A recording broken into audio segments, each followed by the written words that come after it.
It is my great pleasure to welcome you all to the 9th annual Kentucky Arts and Letters Day. I must say, I think it is most encouraging that an event in rural Kentucky that celebrates the great writing and thereby the great writing tradition that we have in this state sold out in 12 minutes. So thank you all for that. And thank you to the authors who join us every year for this event. An event that wouldn't exist without my daughter, Virginia Berry Aguilar's vision for it. She is the director of the Agrarian Culture Center and the bookstore at the Berry Center. Please join me in thanking her for 9 years of Kentucky Arts and Letters Day.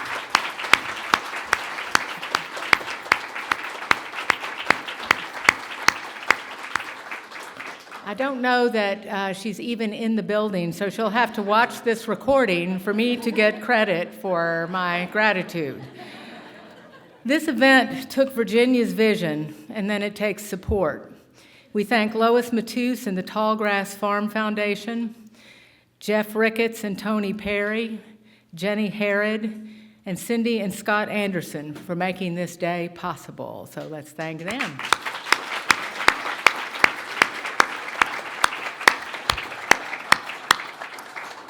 Our friends at Hazelfield Farm in Owen County donate the beautiful wreaths that makes the center so beautiful for this occasion. Teresa and Sayward, who are here, create them and bring them to us, thereby making this one of my most successful relationships. So thank you to them. And I can't imagine this day without having Gray Zeitz and Larkspur Press with us, along with Deborah Kessler and October Press, and my friend Leslie Shane, who has brought her beautiful journals, and they are all over to my right over there. Probably you've seen them. We are delighted to have Litter Alley, Kentucky, Collage in Plein Air, a collection of plein air landscapes by the collage artist John Andrew Dixon, showing in the Agrarian Culture Center. The collage landscapes are expressive statements on the beauty of rural central Kentucky and its endangered legacy of stewardship. To help plant seeds of awareness, Mr. Dixon infuses his artwork with litter collected from streets and roadways. Make sure to have a look at this really stunning show during our lunch break or after the afternoon readings. And speaking of lunch, we have 3 great options. Ernesto's is right around the corner that way, and 2 food trucks, Bootlegger Grill, which is serving our meat, as does an Ernesto's, and Long Shot Lobster Food Truck, which is not. And you know, Leah Bayens is my colleague and is sitting right down here probably timing me, and I wish someone would remind me to introduce myself when I do these things, as I always forget. My name is Mary Berry, and I'm the director of the Berry Center, which is why I'm up here right now, in case you all were wondering. Cookies from the Midway Bakery and Cafe and Wassail are available all day at the Agrarian Culture Center, which I will hereafter call the ACC. It is the building on the corner with a big welcome sign out front right next door to the bookstore. There are 2 bathrooms available at the ACC and 1 at the front of this building. The authors will be signing their books right after the last reader finishes this afternoon. We will make our way to the ACC for that. When you checked in, you were handed a paper about the 4 programs of the Berry Center. If you are unfamiliar with our work and the short descriptions of each program spark your curiosity, all of the program directors are here and would be glad to answer questions. They are Leah Bayens, director of the Farm and Forest Institute, who is right here, Michelle Guthrie, who directs the archive at the Berry Center, Beth Douglas, who directs Our Home Place Meet, and the aforementioned Virginia Berry Aguilar. Also here are Latera Appleby, Director of Advancement, Ben Aguilar, Director of Operations, and Shannon Boyd, Program Coordinator for the Farm and Forest Institute. They've all got some sort of, and Rick is here. Welcome, Rick. And Rick Thomas is here. They all have some sort of tag on or something. You can figure out who they are. Because I know that my father will end the day with a reading from his new novel, Mars Catlett, The Force of a Story, I want to say that 4 generations of my family have now been under the influence of the story of Martha Catlett's 1906 tobacco crop. And I give thanks that it is not just our family, but also the staff, board, and membership of the Berry Center. Without that story, there would not be a center. So all I need to add about what we do here is that in spite of our nearly religious belief in technological solutions to everything, we are a land-based economy. Everything we need comes from the ground. Our most pressing need is to rebuild a population of good land users strongly placed on their own land in small communities all over this country. And we must have an urban constituency that will support this. I see no way to accomplish this without a commitment to the restoration of regional economies, without which the people will have no power and the land no voice. John Berry Sr., my grandfather, and the principal author of the Burley Tobacco Program that so much of our work is based on, said, "If you want a man or woman to love their country, let them own a little piece of it." His life's work as a lawyer and farmer was to make this a possibility. He remembered his father leaving what we call the home place here in Henry County to sell his 1906 tobacco crop and coming back with nothing for a year's work. He remembered farmers leaving the warehouses with tears streaming down their faces. He would tell us, "I thought then, if I can do something about this, I will." What he did meant that farmers were, for once and for a while, fairly paid for their work. Everything we do here is based on the hope that what once was can be again. The most important thing I have learned from my family is that what has happened to rural places has not been inevitable. It has been destruction by design. And I don't know anyone who understood the destruction and the hope any better than Gurney Norman. Gurney Norman was my parents' friend for almost 70 years. Therefore, loving Gurney has been a part of 3 generations of our family. He and my mother, Tanya, were students in a poetry class when she was pregnant with me. She didn't finish the class because I was early. My father and Gurney had a 60-year conversation that lasted almost until Gurney's death on October 12th of this year. My daughter, Virginia, chose Kinfolks as the Agrarian Literary League Read for 2025. He was a part of our family, and loving him was a part of us. Missing him will be a part of us, too. There won't be another like him. And so please join me in dedicating this day to our friend, Gurney Norman.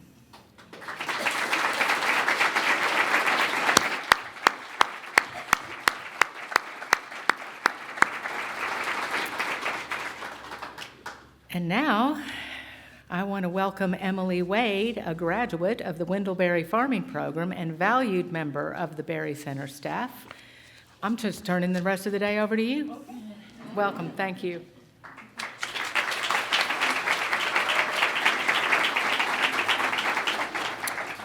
It's so amazing to be here for another Arts and Letters Day. As Mary said, I'm a graduate of the Wendell Berry Farming Program, and I believe this is my 5th year getting to MC this event. And over those 5 years, we see a lot of familiar friends come and then new friends every year. And so every year when you get your tickets, I know it's a hot thing to get your tickets. It's so good to see you come back. And then for those of you who this is your first time, come say hi. It's good to meet all of you. Old and new, like I said. We're really lucky to call this place home and to have you in our home for the day, and I hope it will feel like home to you. So if any of us with these name tags can do anything to make that feel homey to you, just let us know. I won't belabor you any longer because we want to get right into the exciting stuff. So I would like to formally introduce, to kick off 2025 Kentucky Arts and Letters Day, our friend Gray Zeitz. Through the practice of hand letter pressing books, Gray Zeitz of Larkspur Press has been a master of melding literature and art for over 50 years. In 2025, Gray published his newest book, You Are Not Far From Here, an evocative collection of poetry which reinforces his standing as one of our state's greatest literary minds. Please help me welcome Gray Zeitz.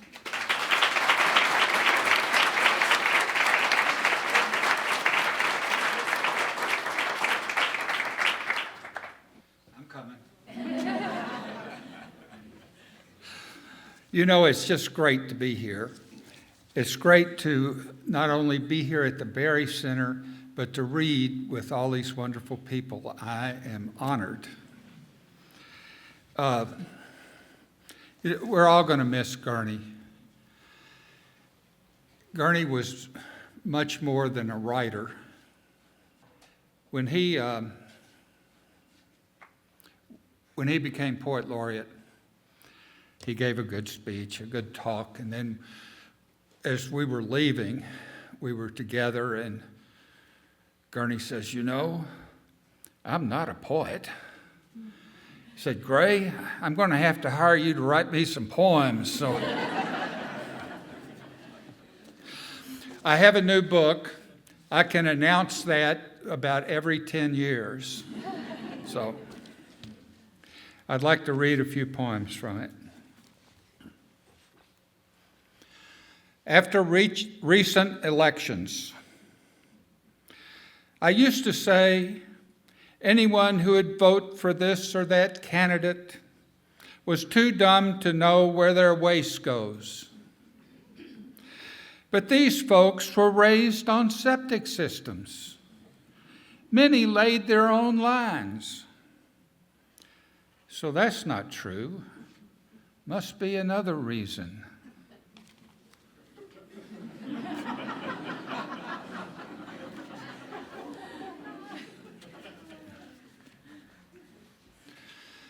More trouble during the pandemic. There are mice living in the bedroom. Once they woke me dancing on my head, my bald spot. I think they were skating.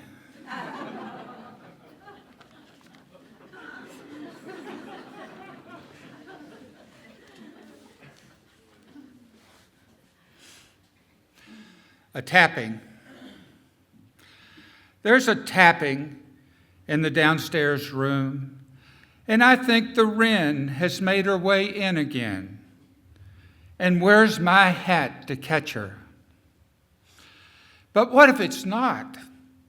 What else would make that tapping like a muffled woodpecker? I really hate to look. But this Baltimore Oriole has seen his reflection in the window and is at battle.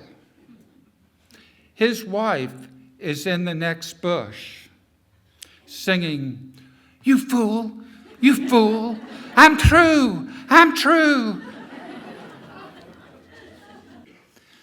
Late February, a week of snow and ice. By day, the runoff trickles, freezes at night. More ground now without snow. Wild turkeys glean one snowless patch to another.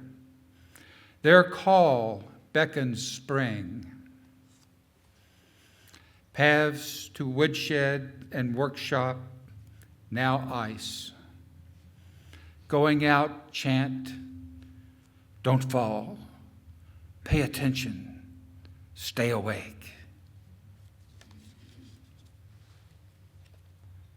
This last poem is not in this book. It'll be in the next one that'll be ready in about 10 or 12 years.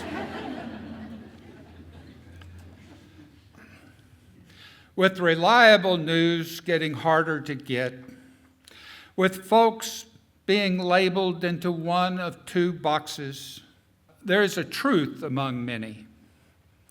The more you don't know, the happier you'll be. But if you don't live in a box, you now have to wonder where you do live and why you'd want to be happy about any of this. Thank you.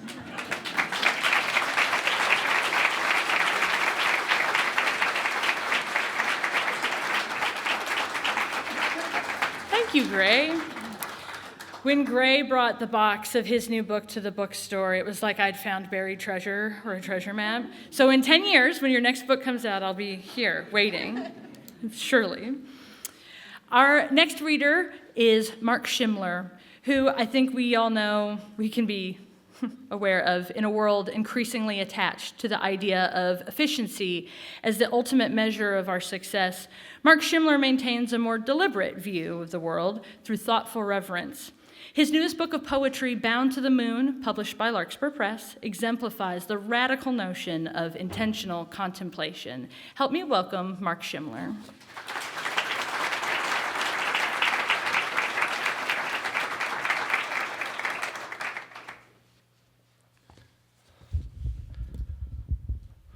Thank you, and thanks to Gray and Larkspur Press for publishing my poetry. The first fire. The first fire of the season, and we desired potato soup with lots of onion and black pepper, the way we like it, and it seemed new all over again to have that which warms us also cook our food. And to have already dug potatoes in the cellar, the onions on their back porch rack, the garlic in baskets, the butternut squash, if we wanted to add that, on trays under our bed. But I thought instead of the squash, to make corn cakes, for I wanted a ceremony. And how better to do that than to grind our dried corn into meal, make a batter of it with eggs and buttermilk, while the cast iron pan heated next to the soup, and then pour the batter on the hot iron. The recipe said these corn cakes were silken. We were dubious, given the course meal, quite willing to accept something short of silken, accustomed, actually, to foods just short of silken. But when we took our first bite, there was no other word to describe them. They were silken. We'd made silken food with the first fire of the season.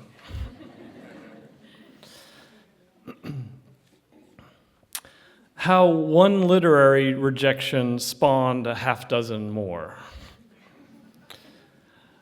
Along with their rejection of my memoir in 1997, Simon & Schuster, out of pity, I suspect, enclosed a listing of literary agencies, 20 photocopied pages.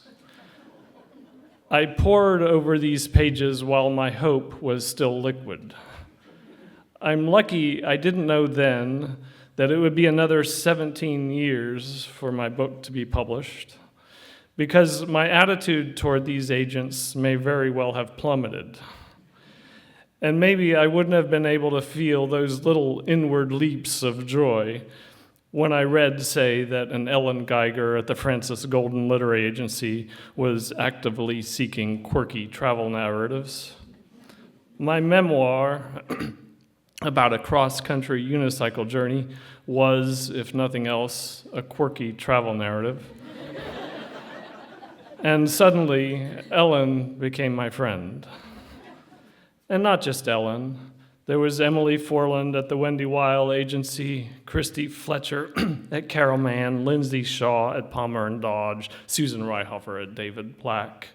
I had this moment of feeling popular, and I wouldn't have traded it for knowledge, because over the course of a lifetime, shy people need to collect as many moments as they can of feeling popular. I had what people wanted. It was obvious. And my list grew. Jennifer Unter, Richard Parks, Ned Levitt, Rita Rosenkrantz, Rhoda Weir, Curtis Brown, Marley Rusoff, and Sherry Bukowski. Friends, all of them. And a friendship of the purest kind, me not having met them. They were the angels of the quirky travel narrative, and I had no other information to diminish their kindness, intelligence, and beauty, their dedication to my art. By the time they got back to me with their rejections, my bond with them was so deep that I completely forgave them.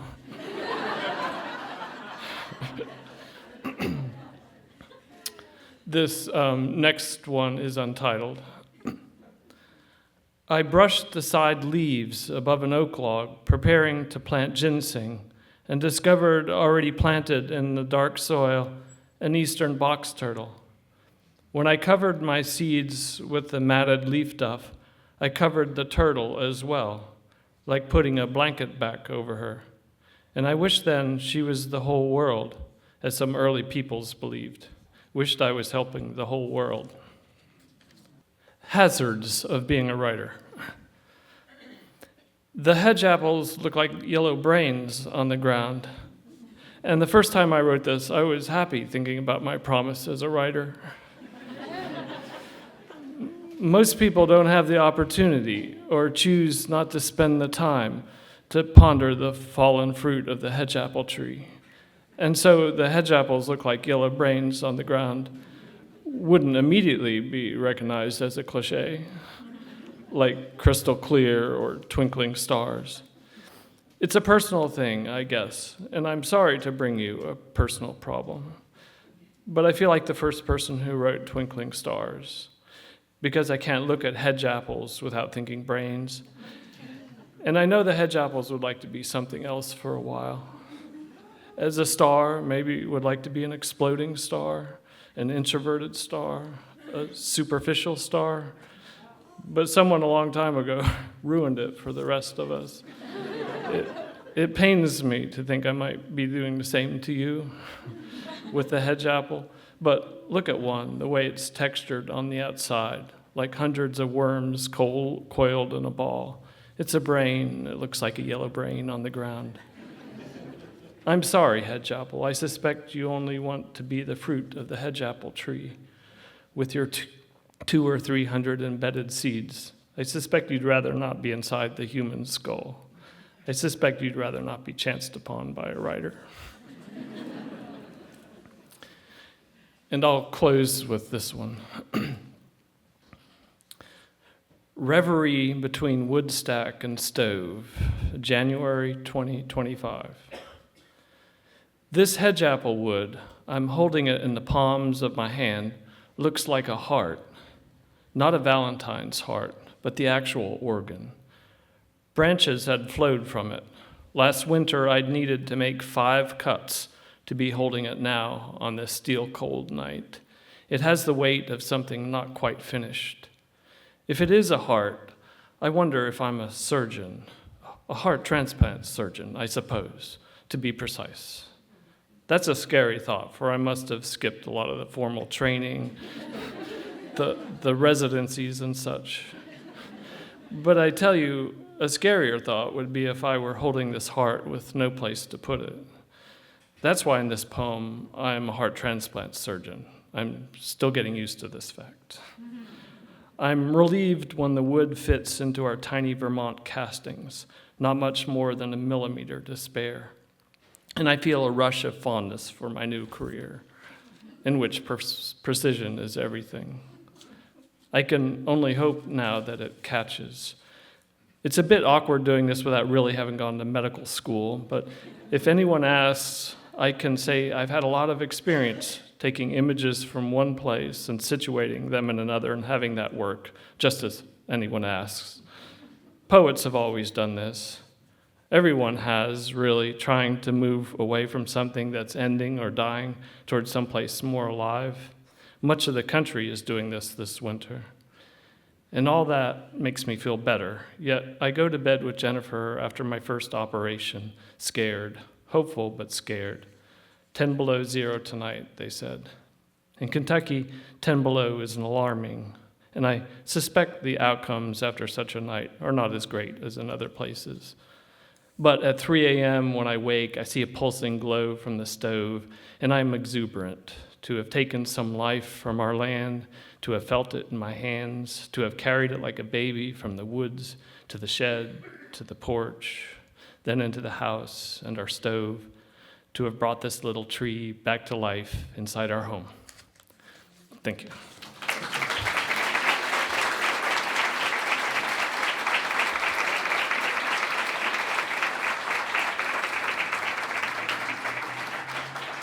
Thank you so much, Mark. And thank you because now I'll forever be intentionally contemplative about hedge apples and how they look like little yellow brains.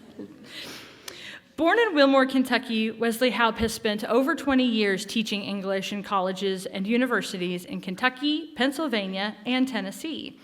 His poetry has been included in numerous publications, and his first book, Strung Out Along the Endless Branch, received the inaugural James Baker Hall Award for Poetry in 2024. Please help me to welcome Wesley Houp.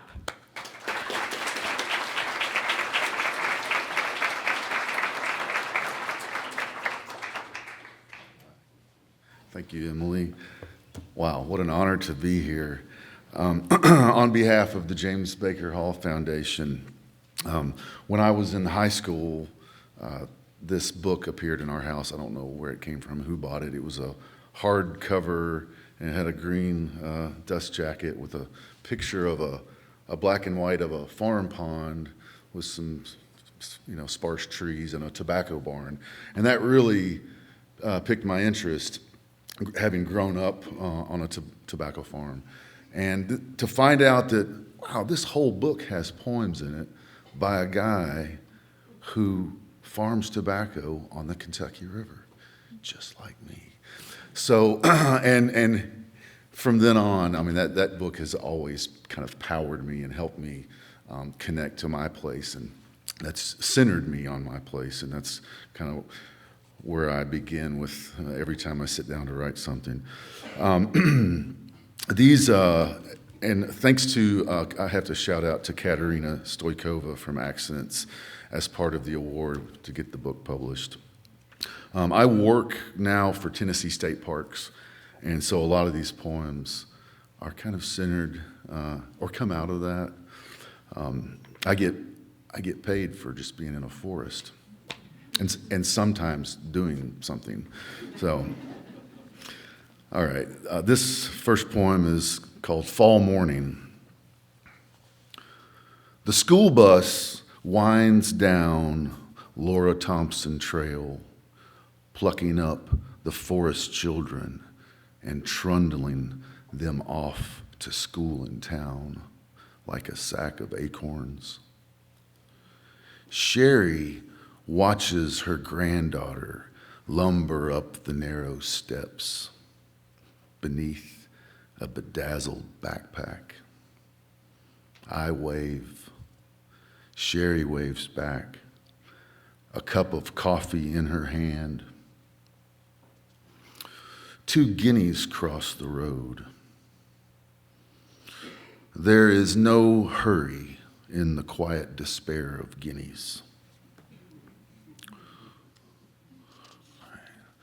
This one is the advice of goats. She was cast as a villager in the school play, a minor role. The teacher knew she was a villager in real life and that she'd muddle through. At home, she fed the guineas. She fed the goat who told her to unleash herself. Present your true self like a howl, like a pack of coyotes. What the world fears most is the advice of goats. All right. My lovely wife, Laura, who couldn't be here, she's a art teacher at a magnet school, K through 8. And this poem came about, I overheard my son talking with her, and he had her when he was young. He's grown now, but he was like, "Mom, do you remember when Jacoby and Malachi stole all the pencils in the art room?" And that, just overhearing that, it kind of stuck with me. So this poem's called Art Contest. And I would like to think my wife said, "Ha, you fools, art cannot be stopped, you know.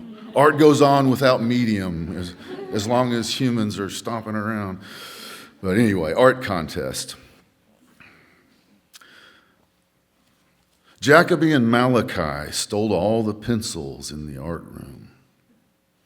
Not a single child could find a vanishing point.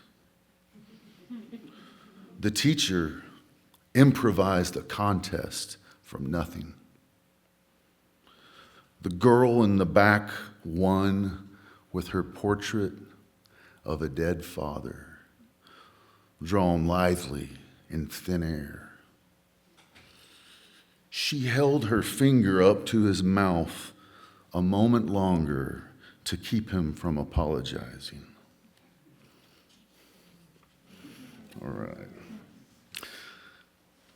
This one is Infinity Girl, and I don't know if you guys ever listened to that 90s kind of art band, Stereolab. Yeah, okay. I ripped the title from then. I just thought it was such a great title. But Infinity Girl.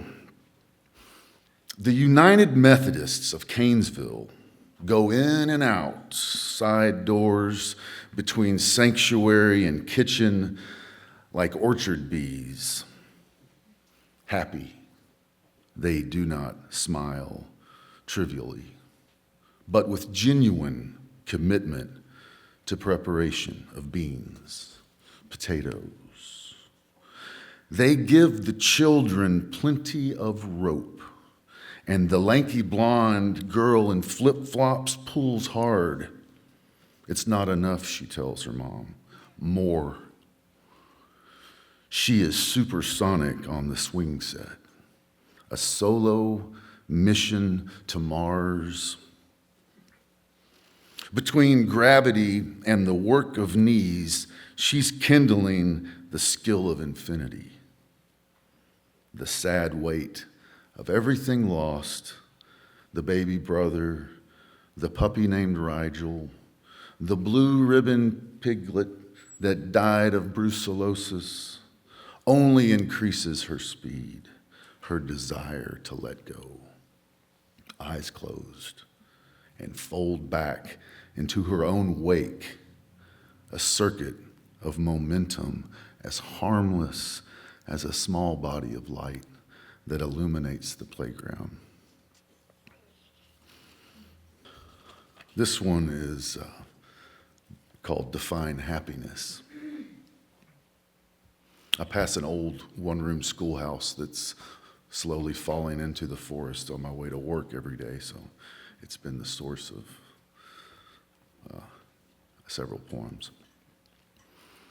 What of no school today for the forest children along Laura Thompson Trail? Mrs. Jenkins has lost her mind. What of Mrs. Jenkins and her farmer husband? What of the mess he's made with their finances? The eggs in one basket, the prize Billy picked over by vultures on Hurricane Creek. What of the shortfall hay? No school today means homework, children. Pretend you have 10 cows. Give 7 to the coyotes. What of the remainder?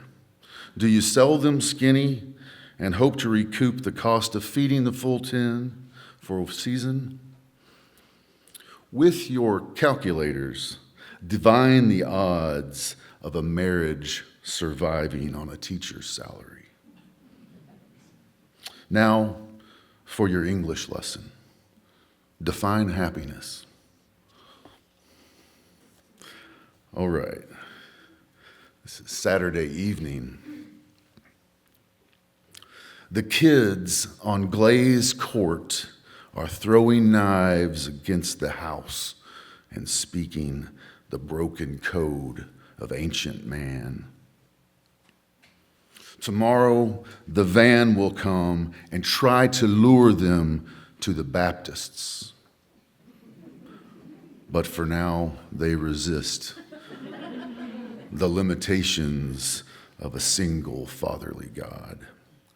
For the gods of chaos, along the privet paths, the gods of the living waters of Lytle Creek, with their stone-faced idols of the great overpass, and the stone and steel gods of the railroad track, where they gather at dusk to sacrifice pennies on the long singing altars.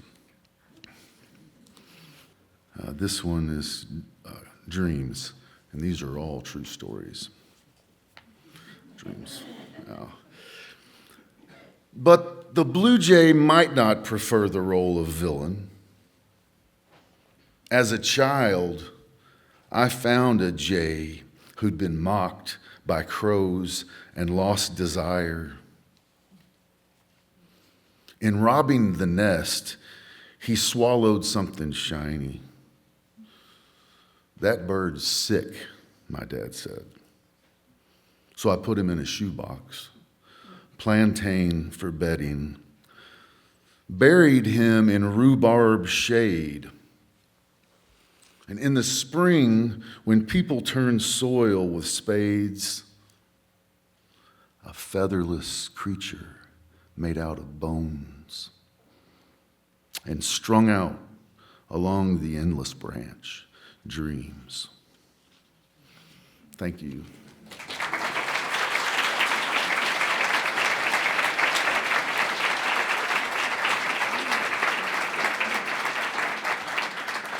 Thank you so much, Wesley.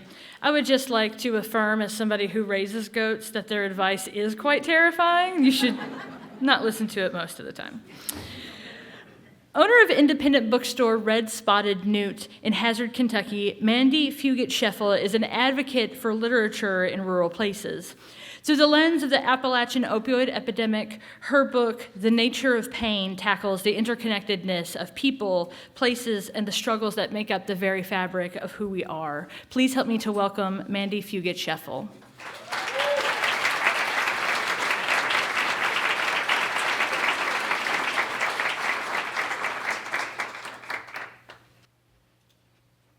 Good afternoon, everyone. I want to thank Virginia and the Berry family for having me here. This is an incredible honor. And I want to start by saying that this book is dedicated to Gurney Norman, who, without words of encouragement, I would not be standing here now. When Gurney Norman tells you you have a strong voice and he thinks you should write, then you go write. That's just what you do.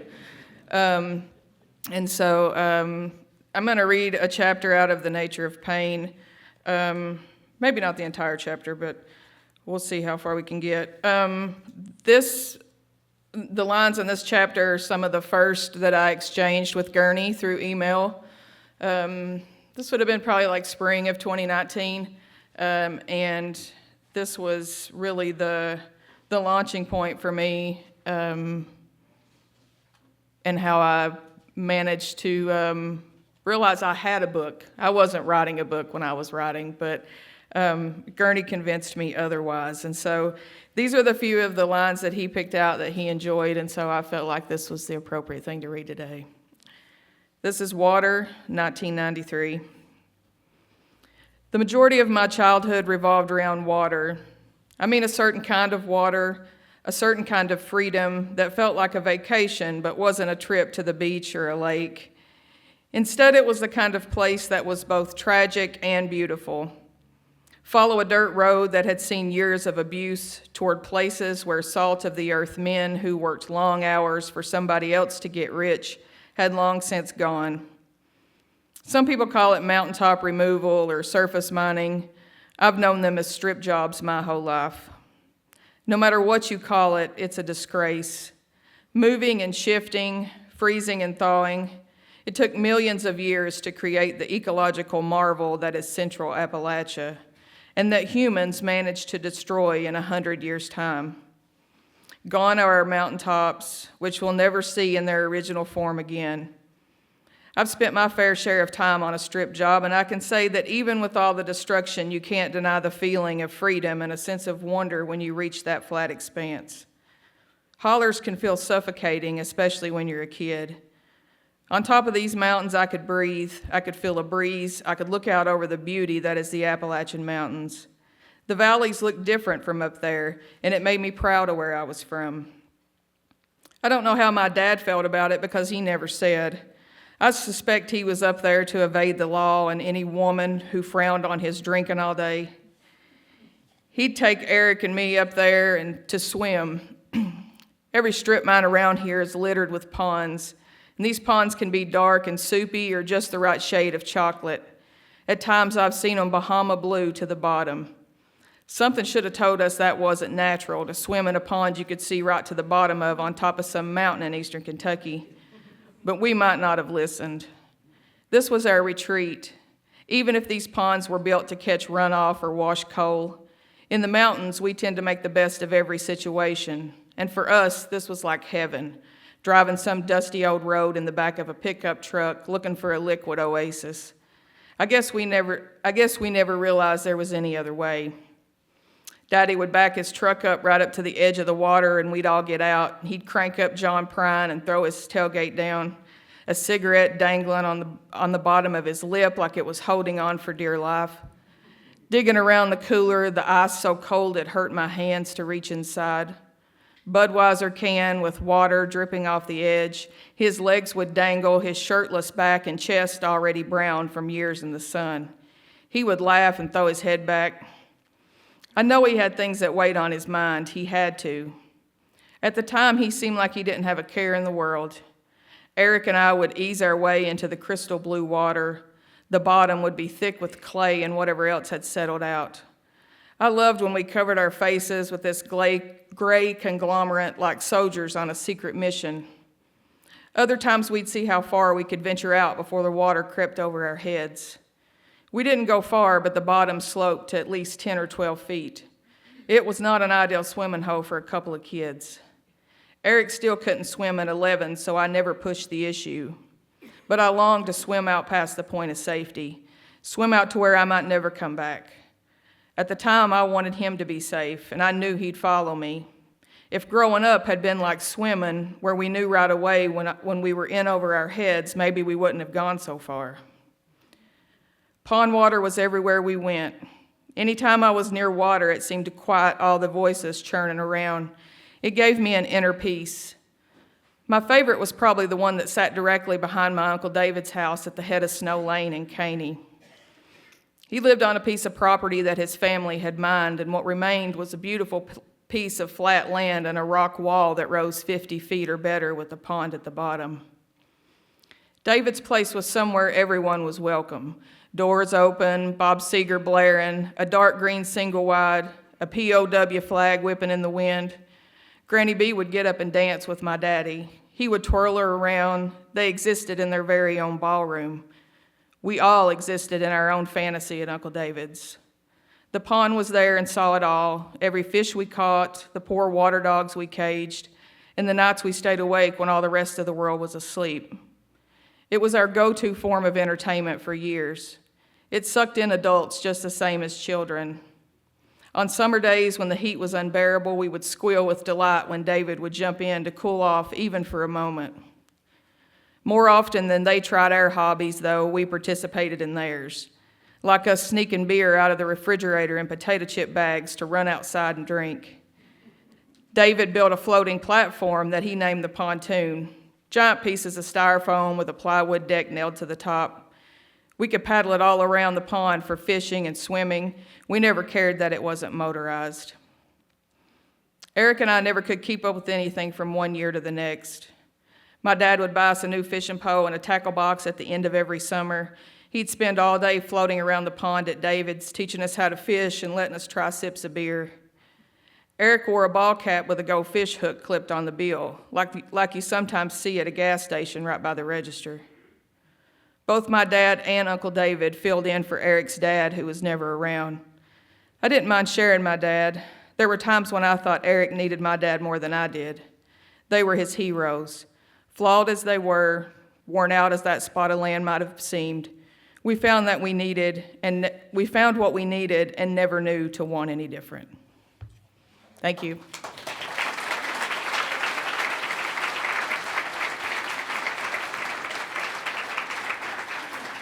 Thank you so much, Mandi. It's a beautiful voice to take the things that we saw as children and how we see them as adults and the lens that changes over time. Thank you so much. In 2025-2026, Kentucky Poet Laureate Kathleen Driskell is a professor of creative writing who has authored numerous award-winning poems and essays, including 6 full-length books of poetry. Her most recent publication, Goat-Footed Gods, examines the places where myth and legend challenge our concept of perceived reality. Please help me welcome this year's Poet Laureate, Kathleen Driskell.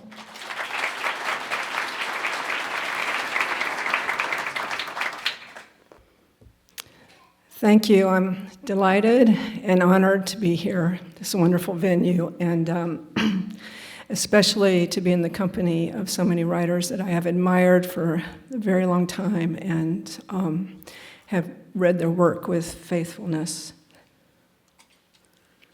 I'm going to start with a short poem from Goat-Footed Gods.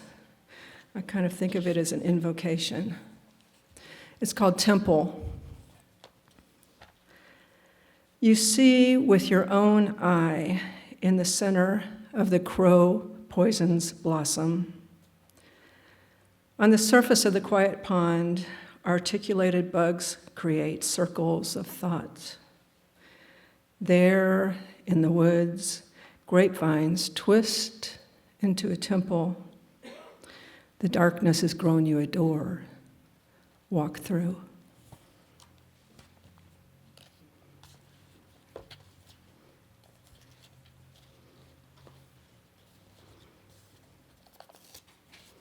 To the outdoor wedding. All come forgive and bless the dogmatic, overripe bride who insists she will be married in the garden of her dead mother, though the guests and wedding party hiss and shiver as the light rain turns unrepentantly to pelting ice. All rise and love the narrow bridesmaids, numb and underdressed in lavender slivers of spaghetti strap, and listen to their teeth chatter as they scurry down the aisle, drawn to the collective body heat of the groomsmen and the minister, shifting from foot to foot under the wavering trellis of altar. Praise the wind picking up mightily, and the groom, unsteady and sallow, who does not beam when she appears in blown splendor on her father's arm, and the guests who are wet-faced, their heads bowed down to keep the sleet from stinging. It is the bride, prayerful and confident in her white faith, we have to thank when a gust of wind picks up and wraps her long veil 3 times around her father's head, shrouding him from the booming garden tent about to unpluck itself from the soggy ground.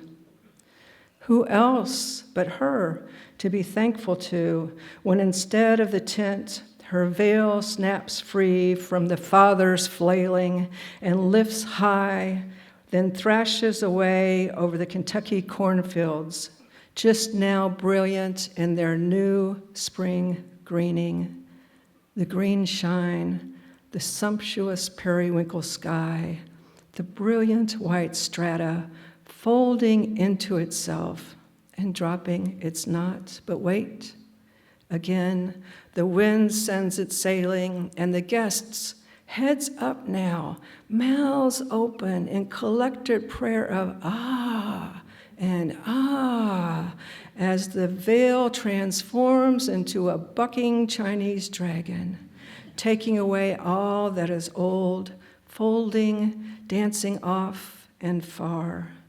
The guests gather themselves and offer the warm utterance, ooh, when from the thawing and newly planted fields, 1,000 black starlings lift in alarm.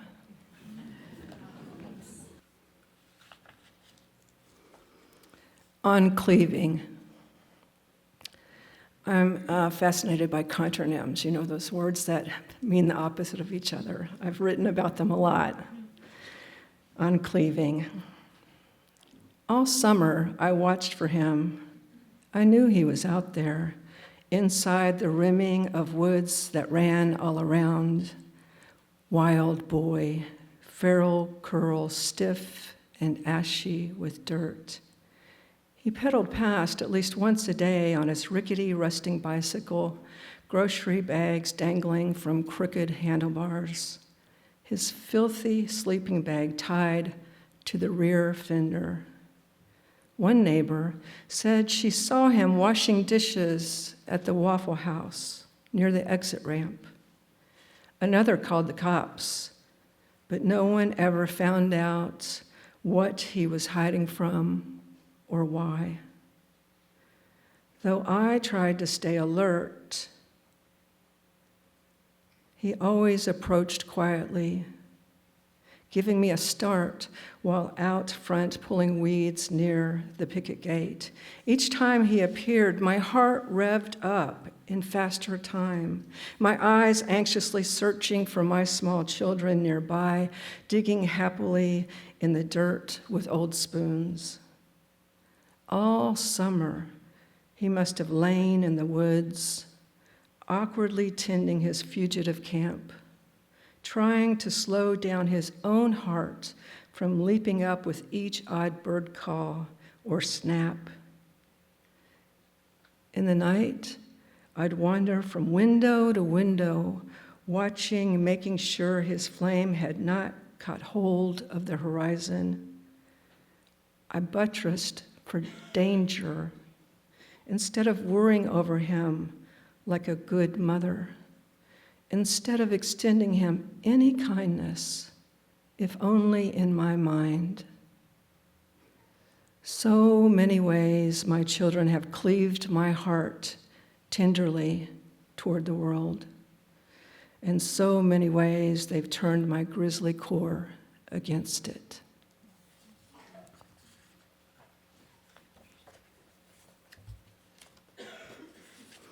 I grew up in Oldham County, not too far away. Never seen a poetry reading this big, though, in Oldham County. I have to say, don't tell anybody I just said that, all right? It's okay.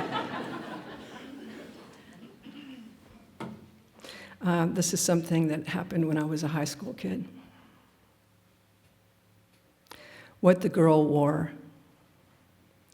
At the store, on the hanger, the blue dress must have fallen like water to a froth of frilled hem, its bodice as smocked as a christening gown.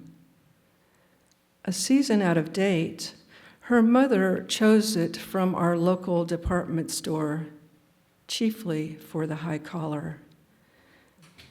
But I knew it was a dress Lisa wouldn't have been caught dead in.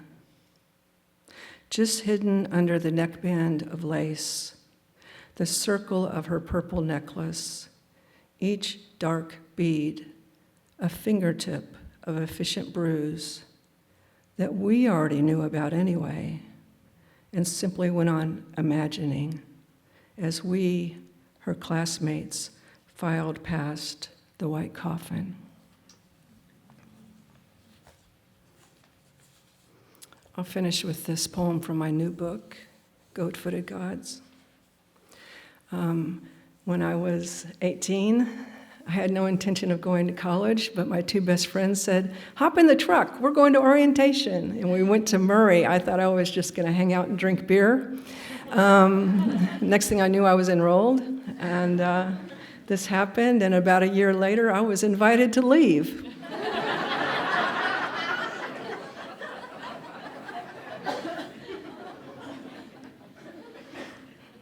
It took me 10 years to get my bachelor's degree because no one in my family could imagine someone working as a poet or a writer. And when my folks finally said, that's it, cut off, I said, well, then I'm going to do what I want to do. And I went straight through. 6 hours lost, land between the lakes. Long after dark had fallen and the trail left behind, long after the dog I had chased into the unfamiliar woods disappeared, she long gone into oaks and hickory and brush and likely back asleep on the porch of my new boyfriend's cabin, I saw a fire in the distance and walked toward it. There in their camp, orange light flashing across their rough bearded faces, creased in dirt, unruly feral hair, tin cups in grimy tin cups in grimy hands like that movie. Relaxing, they mocked and jabbed at each other after a long day of timbering. Nearly all jumped up when I wandered in, but the youngest, a teenager, stayed seated, continued pawing at the ground with a hatchet, while I spoke as if he were embarrassed. I was about his age and pretty enough, if that ever matters, and alone in the woods, completely soaked in fear, finding no real relief in discovering their camp. I counted quickly. There were 8 of them. Their eyes as astonished as mine that we were there together, miles away from everyone and everything in the middle of the night woods. They huddled for a few moments, looking over to eye me, and then back to hush talk. Finally, 2 set down their whiskeys. It had been determined they would be the ones to drive me back. The drive was quiet, but for me, in the middle of the cab, pointing out turns, when I stumbled from the old logging truck into the washing blue lights of the sheriff's and deputies' cars, I rushed into the arms of a man I would date only for a few more weeks. It's good to remember this kindness of men, especially in the times we are living. Thank you.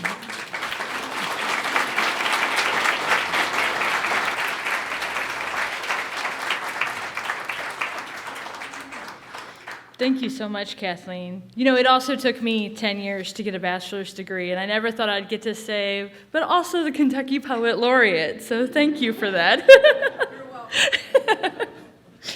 Something to aspire to. So for the beginning of session 2, we're going to start with Maurice Manning, who is the author of 7 books of poetry, including his most recent book, Snake Doctor, as well as the 2011's The Common Man, which was one of the 3 finalists for the Pulitzer Prize in Poetry that year. For the past 10 years, he has been working with Vermont composer Brendan Taff in order to create musical settings for the poems in his 2007 collection, Bucolics. The Bucolics project was just released on October 3rd of this year. Please help me to welcome Maurice Manning.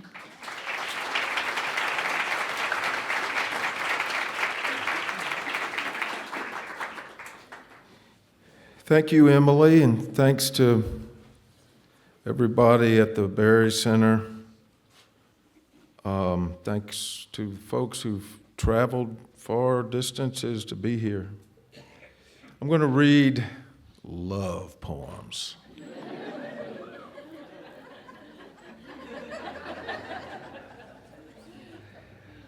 And I want to apologize in advance that this is new territory for me. The tall fall flower you remind me of is nothing less than love. Life has taught me I simply cannot outsmart a full-grown rooster, and would be wise to return my pursuits to humbler affairs, such as loving you. I'm not comparing you to a chicken, my darling.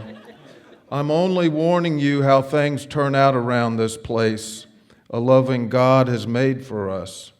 It's probably better I point you to where the fuzzy mist flowers grow, or the tall sash of blue lobelia that rises out of the field like a maiden, and a fairly buxom one at that, who's just been crowned the beauty queen of all the countryside around. These flowers are good companions to know. They come at the end of one season before the next slow season begins, when there is still plenty of green. I'll be sure to show you where they linger. Maybe you and I will linger too, and feel the soft brush of our fingers finding each other after this time that has made us both and made us wait. It will probably make us passionate, and my desire for you will grow. Yes, we'll linger on what has been, and then we'll linger on what's to be, what will become of you and me. You learn a lot by taking care of a place. You slowly learn what to do, but eventually you come to learn the place is taking care of you. Nothing here asks me to earn this love. It's given freely, as the lithe beauty with the sash I've mentioned above. I can see it now. She reminds me of you, how I've dreamed of you emerging from a grassy place to stand for the sunlight to grace your face. Something inside of me has melted. It's like you're a fire or a stove that's hot or a flower that grows in a lovely spot. And love has fallen at our feet. These just keep going.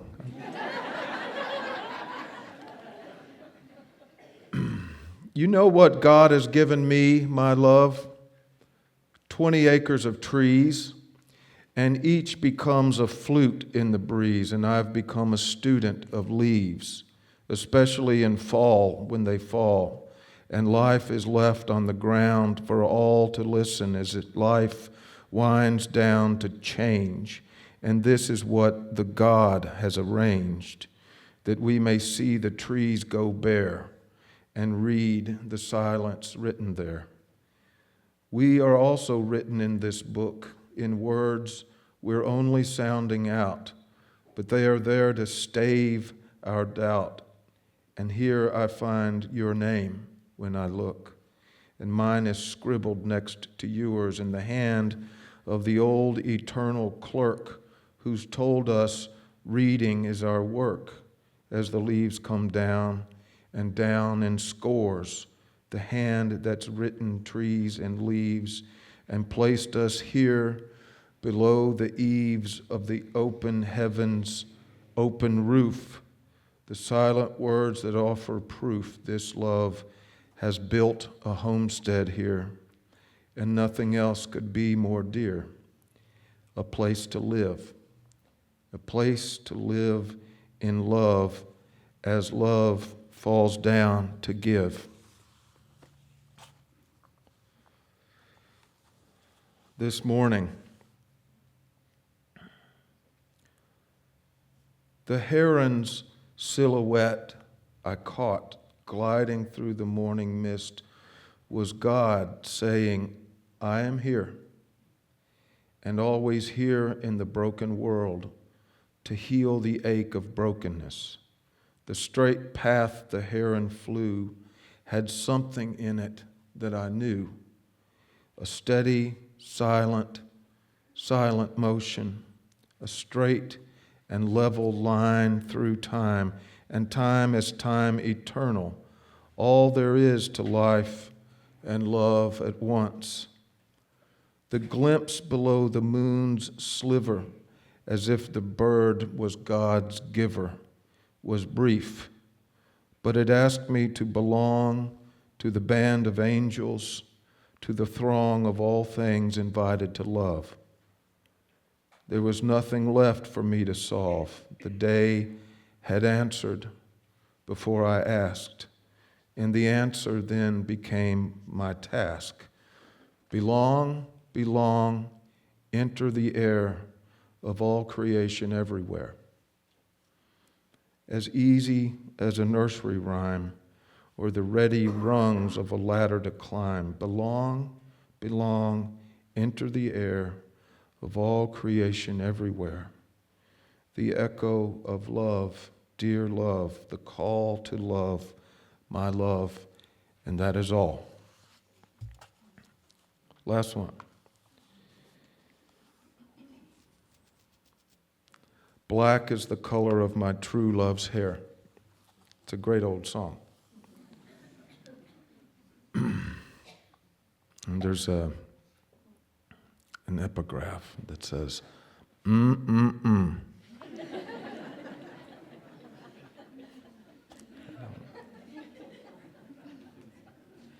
Not a very articulate thing to say, but it kind of, gives off a vibe.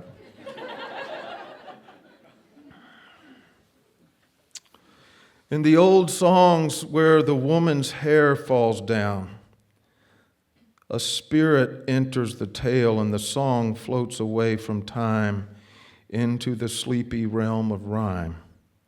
And desire hangs like a last leaf to quiver in cooling autumn air.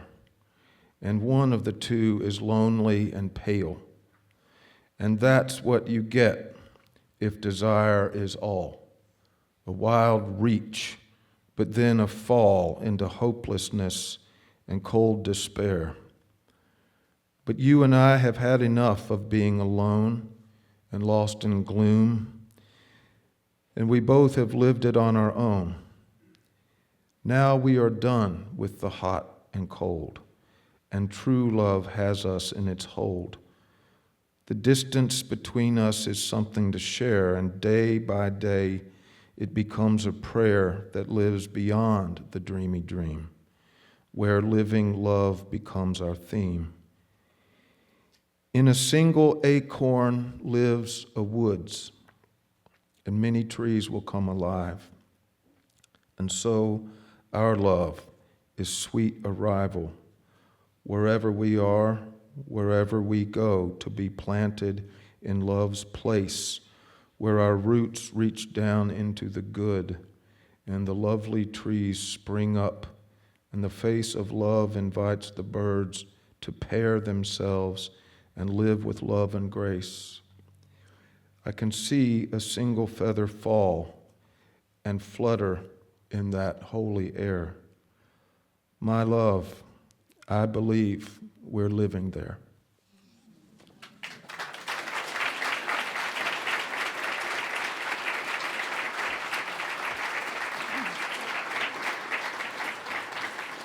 Thank you so much, Maurice. I would say for new territory, it was traveled quite well. Born in Jamaica and now residing here close by in Lexington, Kentucky, Dr. Shauna Morgan boasts an impeccable resume as both a scholar as well as a professor at the University of Kentucky.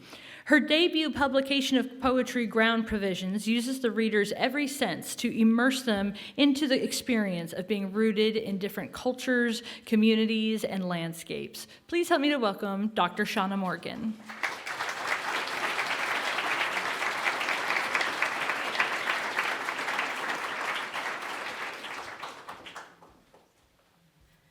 Good afternoon. I'm so glad to be here with you. Thanks to Virginia and everyone at the Berry Center and the family who've made this possible.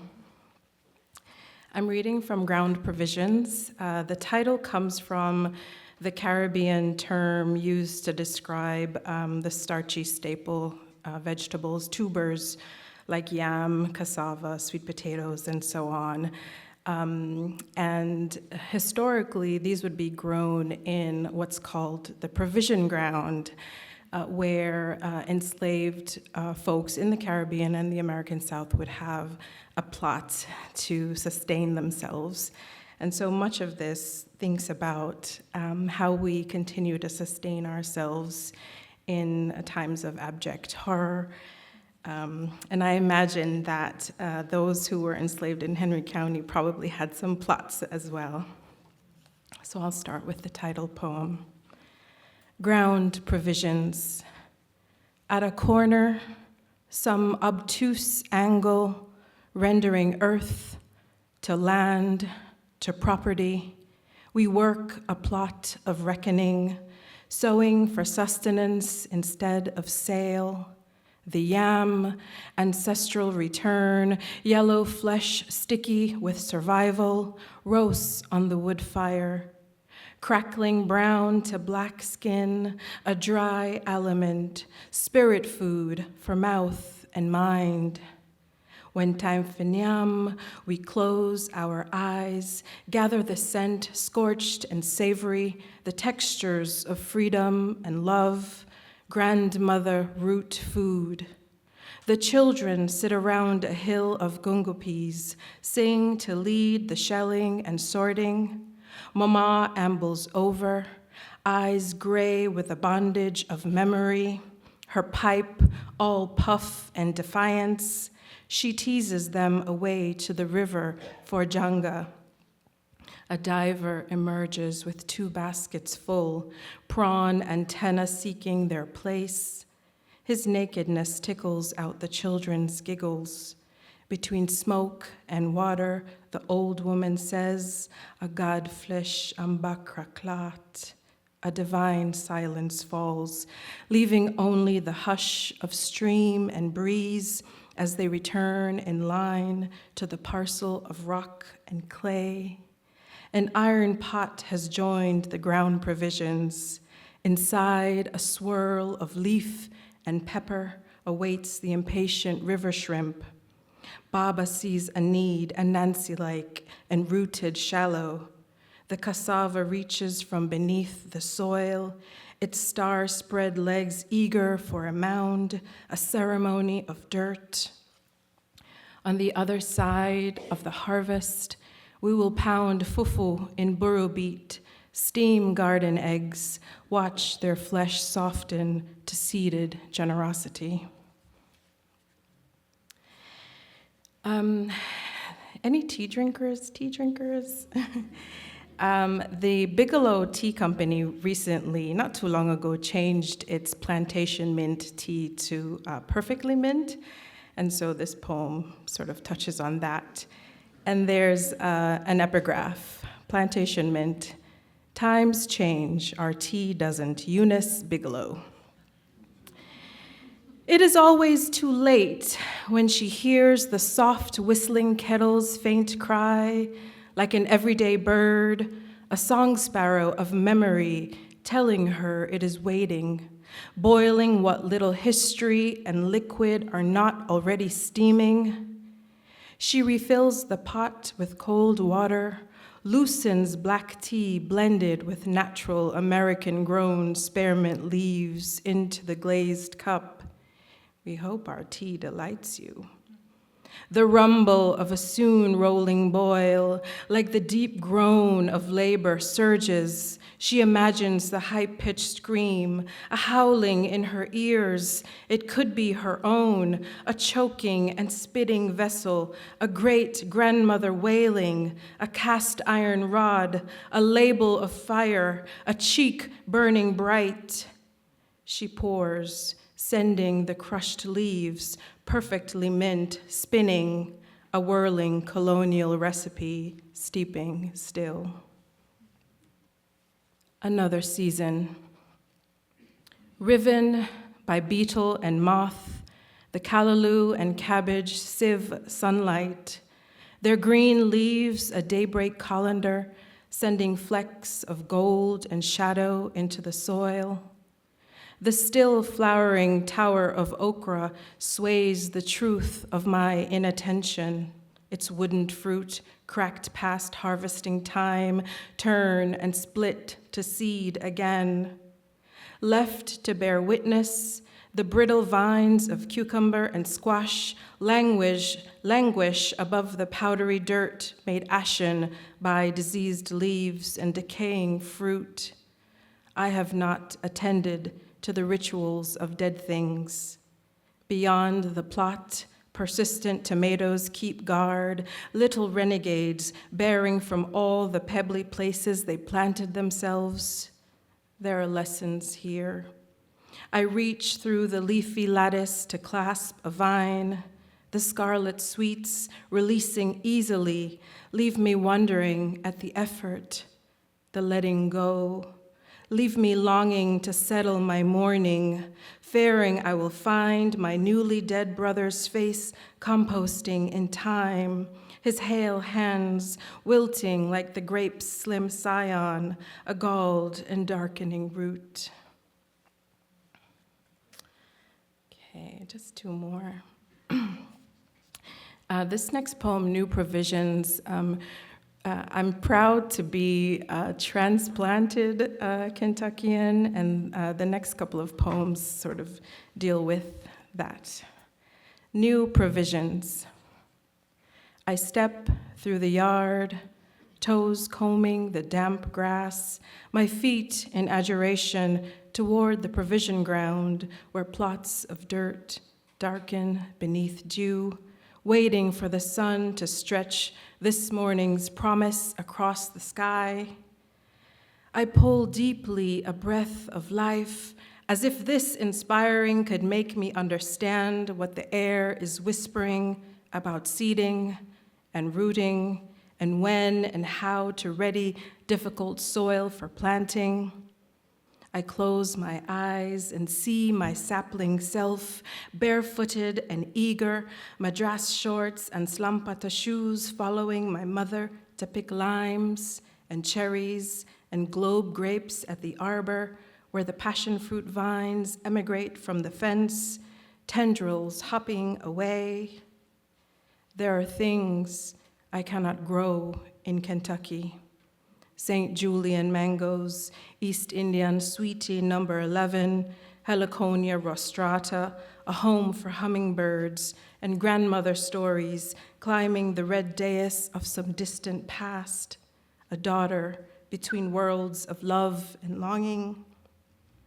But just beyond the callaloo, okra and Scotch bonnet is a summer sanctuary where I harvest daily, where blackberry bush thorns make a tartan of my arm, like a memory marking my flesh, a heritage newly freed, like maypops and their purple flowers, Passiflora incarnata, fruiting anew.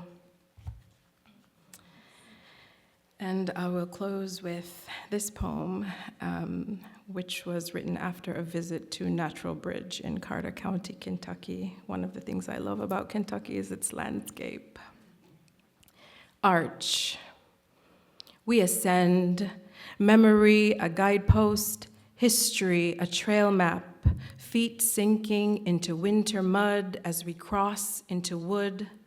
Flinting to fire, my thighs chide me for not loving the width of their proud spread. Skin a storybook trail, blood forking to red creeks above my knees. Today I am alive. The rise and fall of my breasts, still proud in their new humility, force me to pace my breath. I was green once, giggling in the mirror, paw bud stiff and new.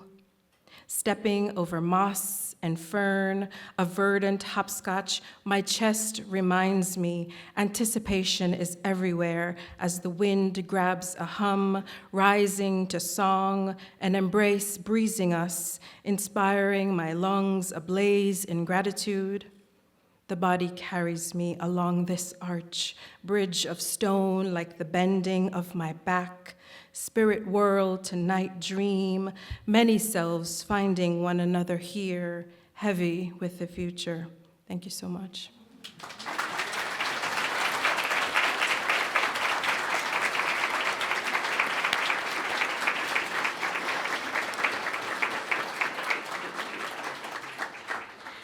I think many people today can resonate with the idea of the need to sustain ourselves in soil that seems difficult for planting in modern times. Next up, I want to talk about Robert Gipe, whose award-winning trilogy of illustrated novels, Trampoline, Weed Eater, and Pop, have made an indelible mark on the Appalachian fiction. In turns both heart-wrenching and humorous, Robert Gipe shines an illuminating light onto the struggles of growing up in rural Appalachia. His is a voice that is truly unforgettable. Help me to welcome Robert Gipe.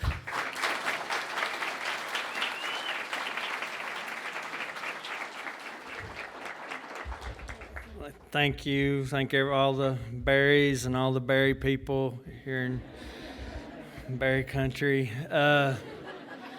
Tickled to be here. Appreciate all y'all.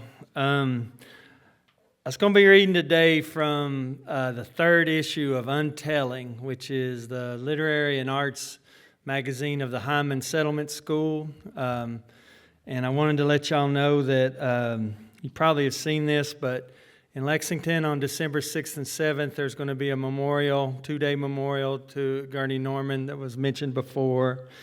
And of course, Gurney, one of the ways that he helped so many writers was to get them to Heinemann. And so we've got copies of this magazine. If y'all want to get it, you're going to have the chance. So, la-di-da. I made a big deal about getting these here because I was going to read this piece out of it, and I wanted them to have something to sell. And then I got to looking at it, and it's too long to read for this. And so this is somewhat redacted. And anyway, once you hear it, you'll be like, well, what the hell did he redact? It's called World of Waters.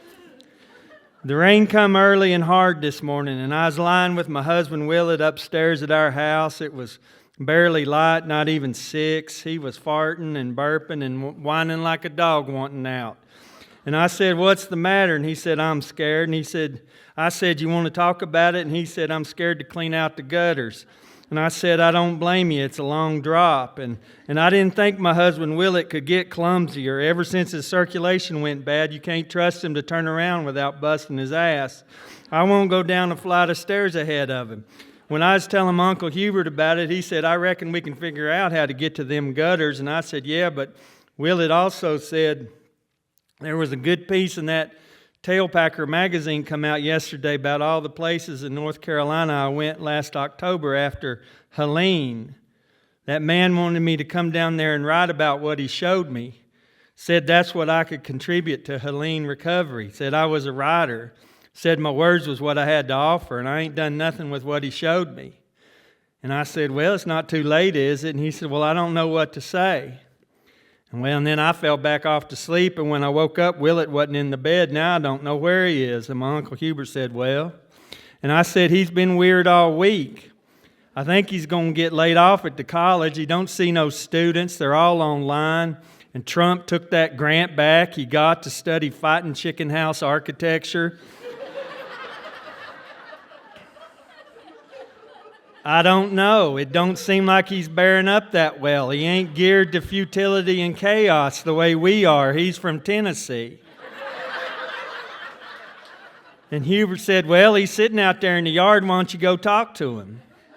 And I went out there, and he'd got himself all tangled up in the garden hose trying to water something. I don't know what, the kudzu, I guess. I got him straightened out and set him on the step, and I said, what do you remember about going down there? I said, tell me.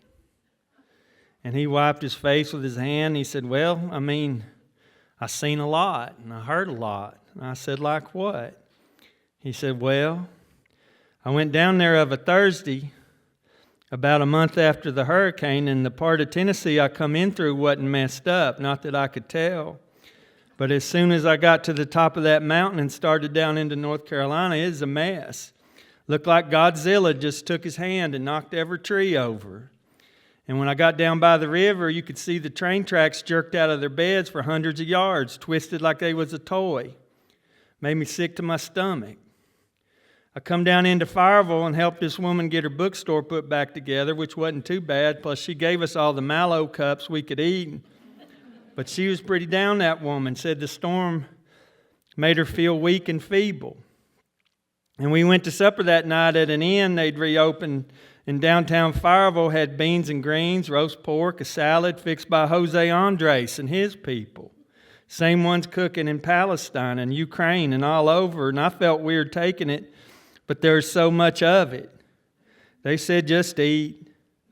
And that night I stayed with the man who invited me and his wife, and he wanted me to go up to the Sugar River, this part called Osceola, wanted me to meet these boys that are trout guides, boys he'd taught in high school.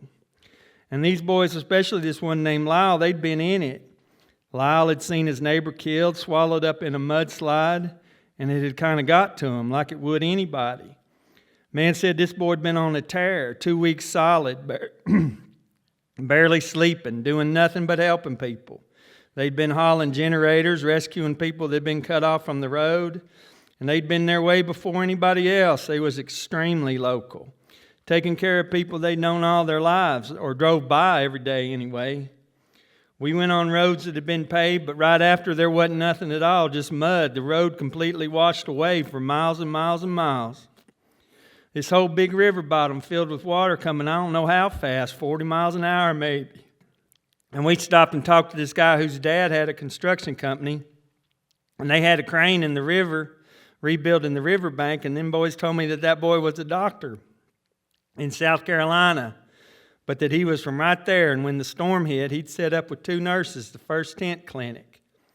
And then they named a bunch more people in their 30s from that community who would either come back from off or rose up to jump in and help that one boy. That one boy said he'd never been prouder in his life to be from a place than he had been after the hurricane. We got on up there in the main head, and man, there were some fancy houses that had got decked or plumb washed away. That was one of the main things I noticed different between Helene and our flood in Kentucky in 22. There was a lot more rich people got hit. And that one boy pointed up in a holler, said up in there was where they'd found 2 people and their second home had been stranded for 3 days and committed suicide because they didn't think nobody was coming. They told me what killed the most people was the mudslides. They told me about people getting cut in half and people never found. And after a while, the man who'd been the teacher, he asked those boys, said, what have you all learned from this? And they asked him, said, well, what have you learned? And he said, do you think in a generation that the young people here will have the skills to do what you fellers have done here? And that one said, yeah, I think so.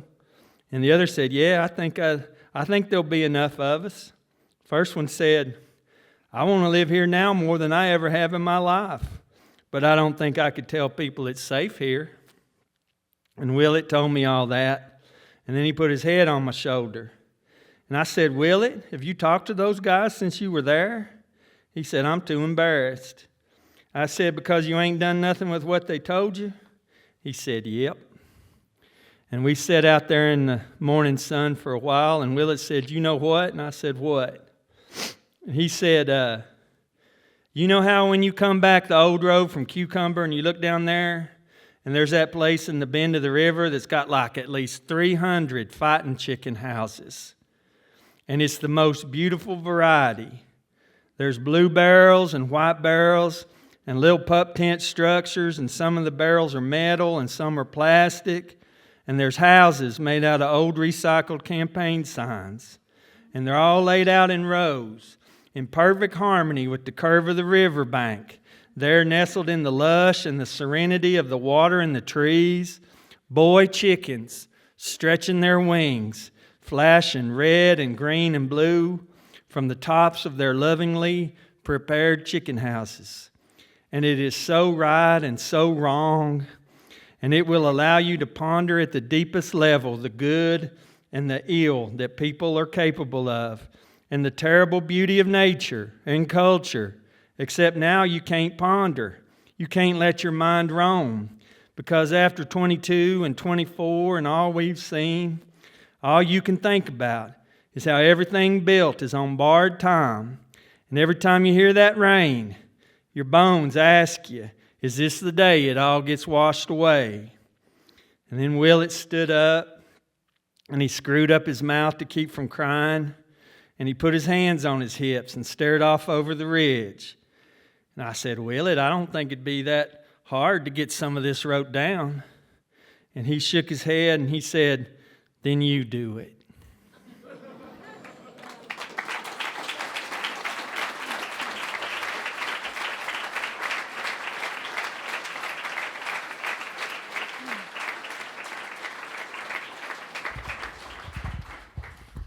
I'm a little shorter.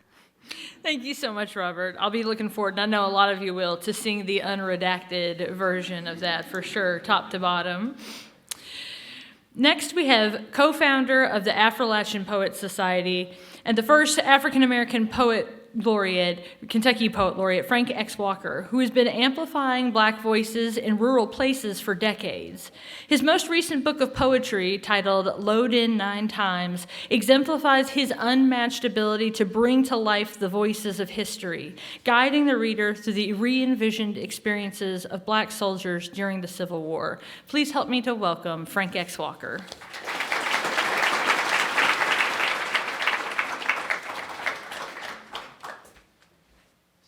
Who thought it'd be a good idea to have me follow Robert Gipe? But thank you. I've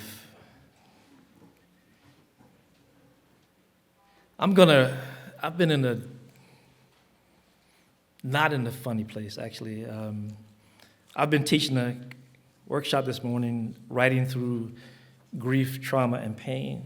And I thought I could rise out of that and just read some happy love poems or humor, but I failed. So I'm going to read some different kind of love poems, starting with the poem called Controlled Burn, that's connected with finding out about my father's misdiagnosis and my immediate response to it. Controlled burn. I can't stop thinking about how language fails us at the end. While puffing on cigarettes is called smoking and not stage 1 cancer. Why Keytruda is called medicine and not embalming fluid.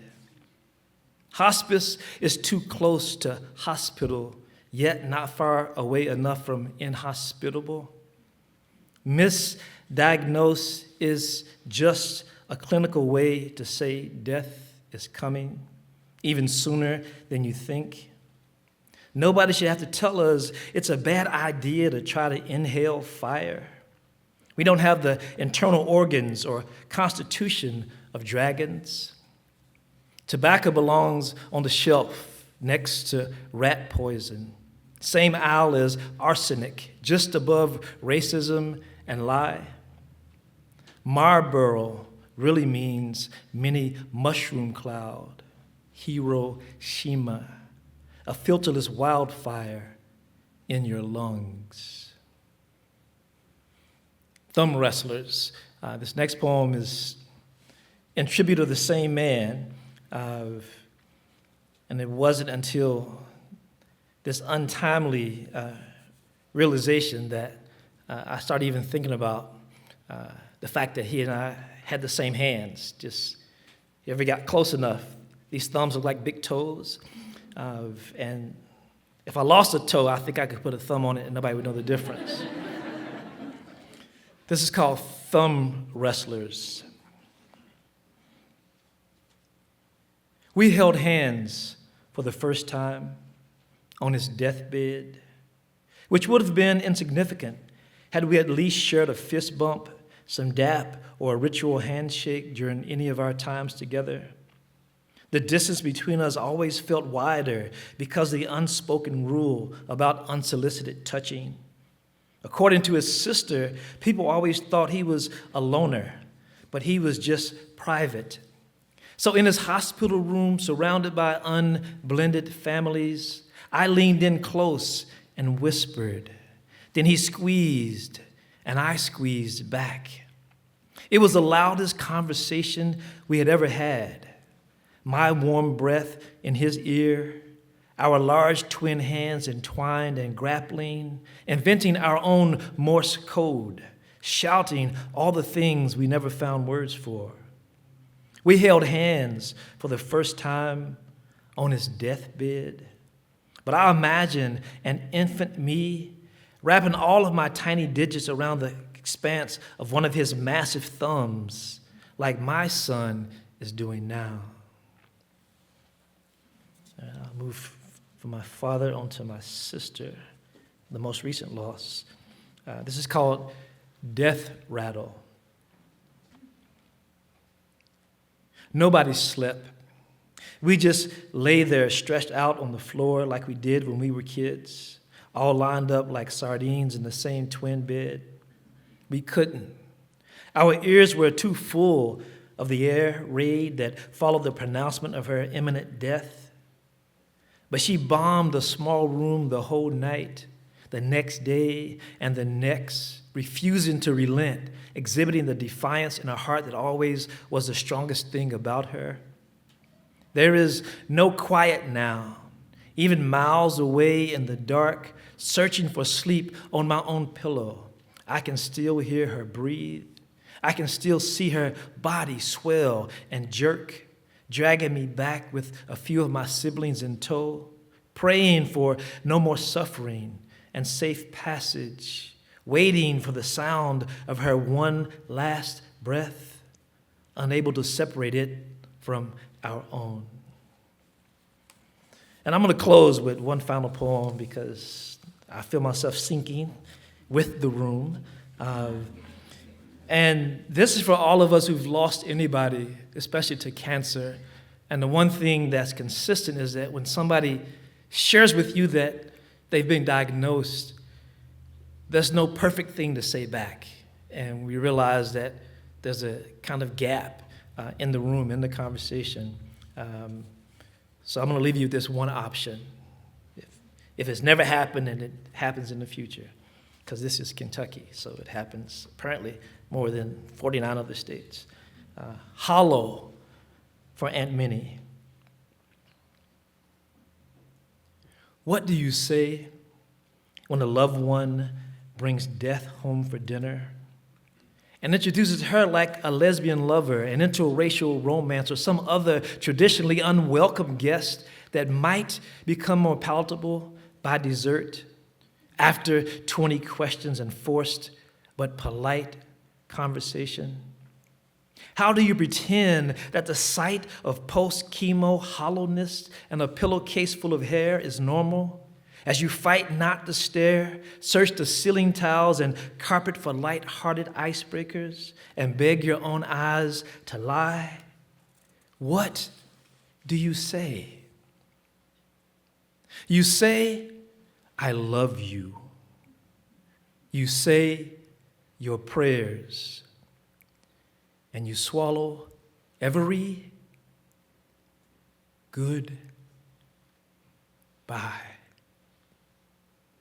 Real slow. Thank you.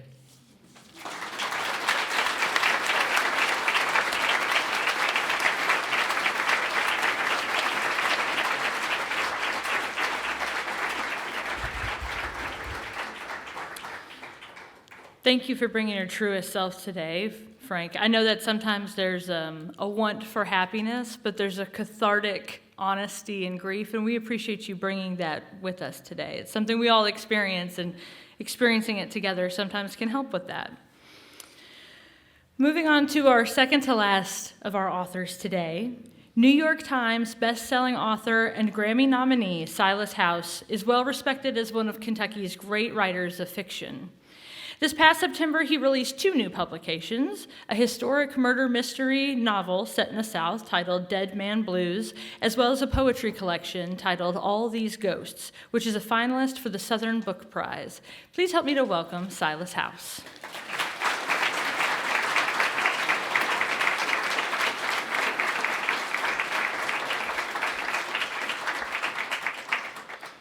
Thank you very much.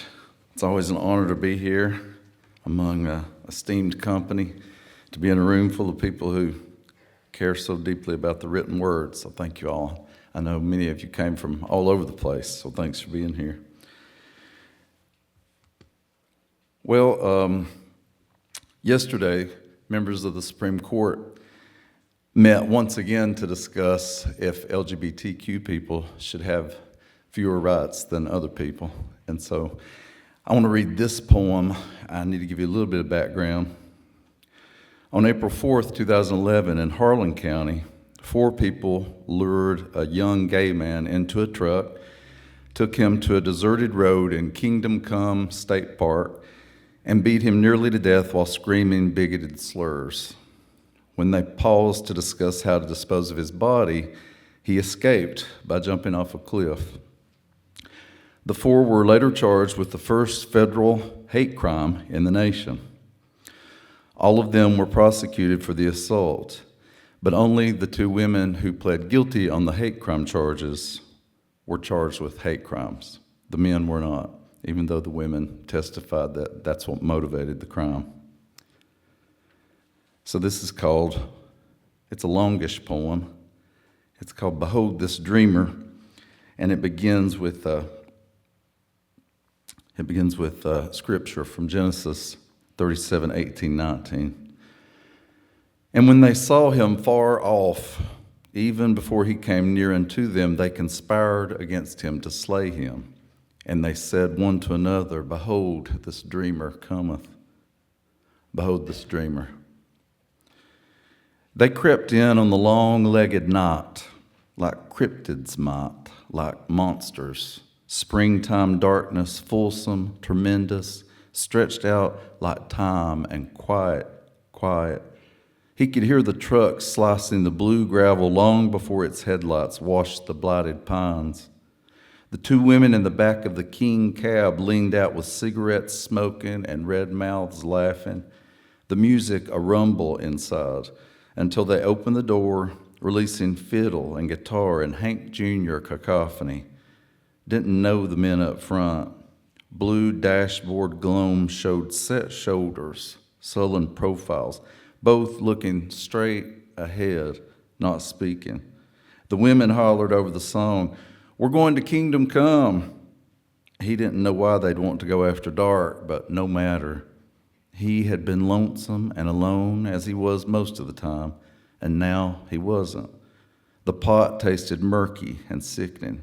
He thought he could hear the weed burning and popping, but of course he couldn't because they were all singing along now. It's just a family tradition. Loud, bottles held high, windows rolled down, the cool April wind pummeling, a jar of shine in his hands.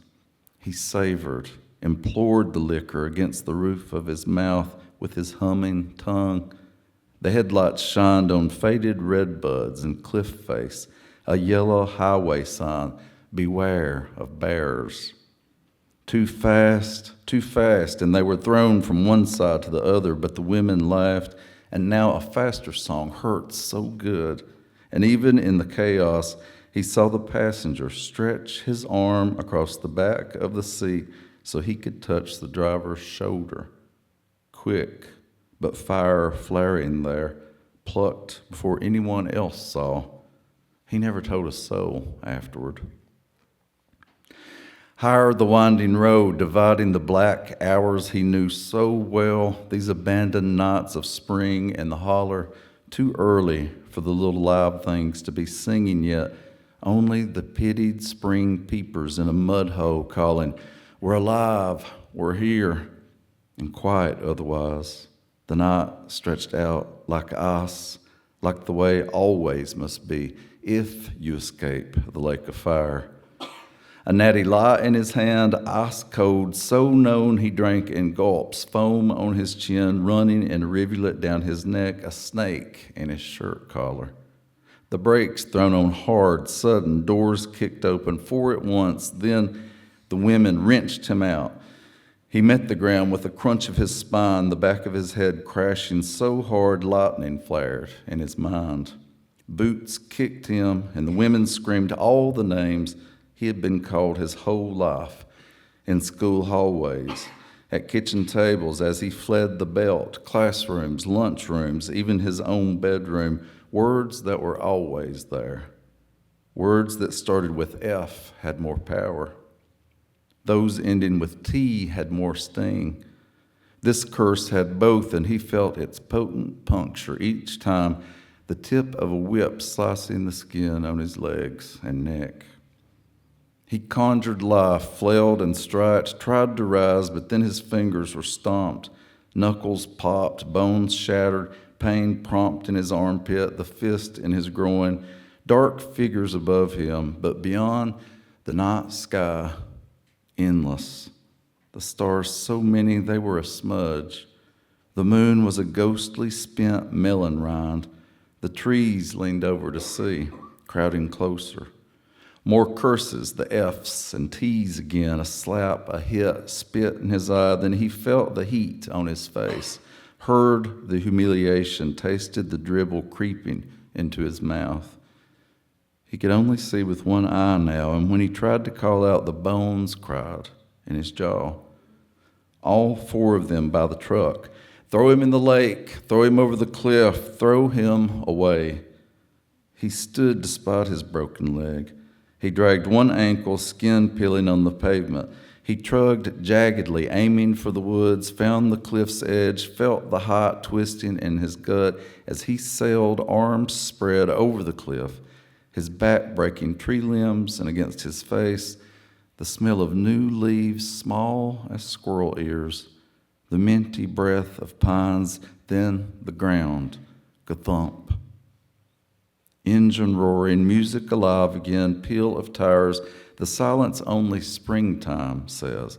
Easter sky behind the woods. He slept and awoke, drifted and flew. His mother whispered, goodbye, a movie of her being carried away. Little footsteps, a sweet wild scent like sandy dens and creek beds, like nighttime. And with his one good eye, he saw the fox looming, felt the tickle of whiskers as it drew in his scent, startled to attention, then scampered, curiosity quelled like the fire of a match extinguished. Alone again, waiting, delayed like he had been his whole life for any way out, dreaming his time would begin when he'd be free of sin like the fox, racing through briars and low masts, brambles and burrs, but still nothing would touch him, not then. Thank you.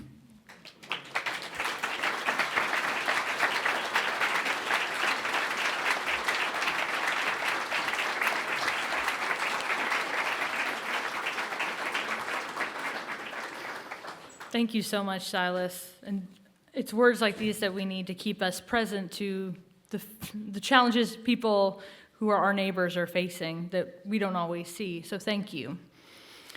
We'll wrap up our session 2 with farmer and author Wendell Berry, whose newest work of fiction, Mars Catlet, The Force of a Story, was published in October of 2025 and is the latest installment in the Port William membership. Please help me welcome Wendell Berry.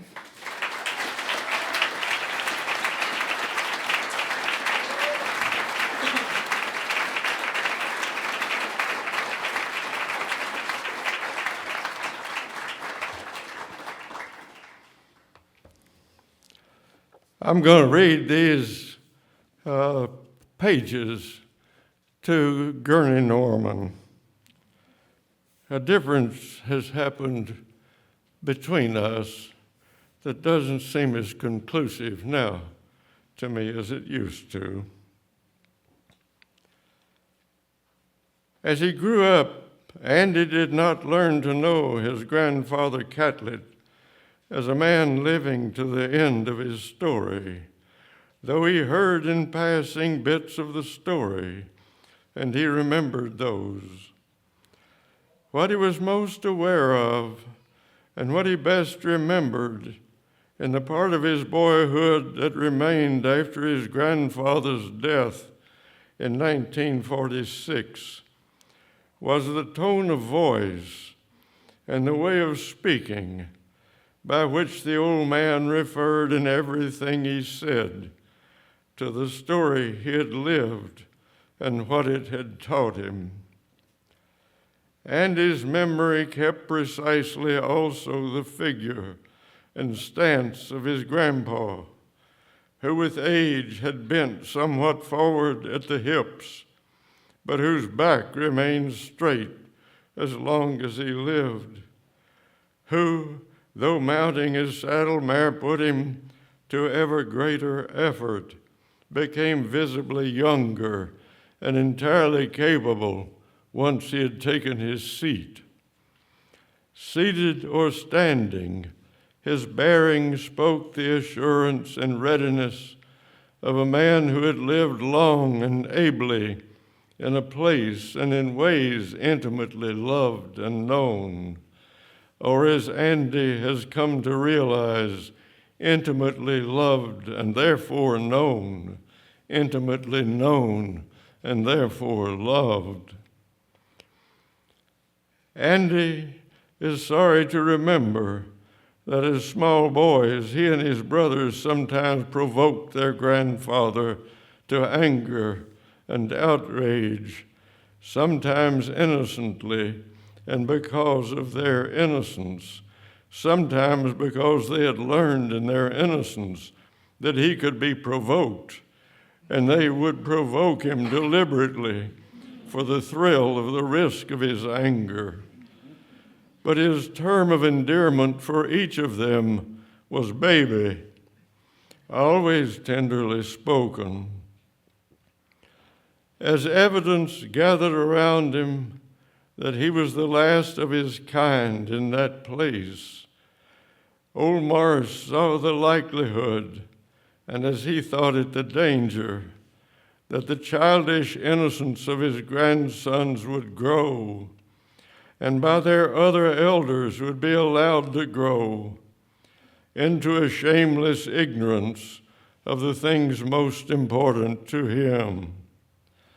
He never ceased to test their requirement of knowledge that he considered fundamental. Did they know G from Haw? Which of a pair of mules was in the lead? Which was on the off? Which was the best of the pair? What fault did they see in the other? Could they see the difference, for that matter, between any two comparable things? Between, for instance, a good teamster and a poor one, a good hand and a poor one. For him, morality began with a moral fear of the waste of daylight, particularly the morning light. He believed with the passion of old custom and his own long observance that at 4 o'clock in the morning a man should be awake, on his feet and at the barn, caring for what needed care, feeding what needed to be fed. Andy remembers coming awake to the feel of his grandpa's stiffened fingers prodding the bedclothes, and the old voice announcing with true grief, "Baby, the sun is shining in your eyes, and you're still laying in the bed."